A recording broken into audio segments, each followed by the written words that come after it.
Donc, le taxi est sur le pont, la vidange du moteur est en cours. Évidemment, on fera moteur, boîte, pont, radia, frein, puisqu'il n'y a pas de frein. Et on vérifiera éventuellement les différentes fuites. Mais là, dans un premier temps, ça n'a pas l'air de fuir plus que ça. En tout cas, j'ai vu bien pire. Concernant les dessous, pour ceux qui ont déjà inspecté un taxi par en dessous, finalement, celui-ci est relativement propre. Il n'y a pas vraiment de rouille perforante. C'est pas méchant. Je pense qu'on va pouvoir traiter, protéger et à mon avis, ça ira. Les intérieurs d'ailes, pour ceux qui ont déjà fait les taxis anglais aussi savent, l'intérieur d'aile est en très bon état. Il y a juste l'aile arrière qui a subi apparemment un petit choc et ça s'est percé. Les fonds d'aile, bizarrement, sont également complets, ce qui est assez rare. En général, il en manque un bout.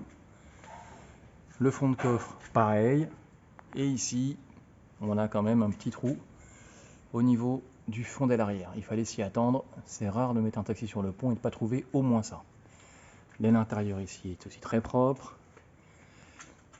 Le pont a une fuite. Ça va pas être bien méchant, puisque c'est l'arrière. C'est mieux que si c'était le joint-spi à l'avant.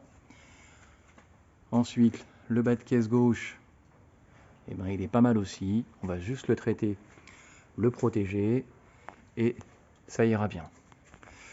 Autre petit problème que j'ai repéré,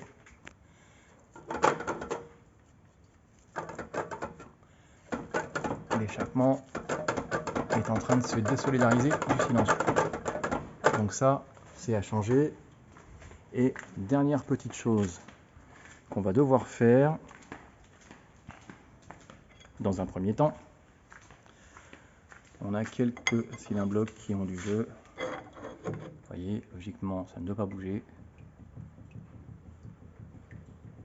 Et là, ça se voit pas en vidéo, mais il y a un jeu, on ne passera pas le contrôle technique. Voilà, on fera les freins après.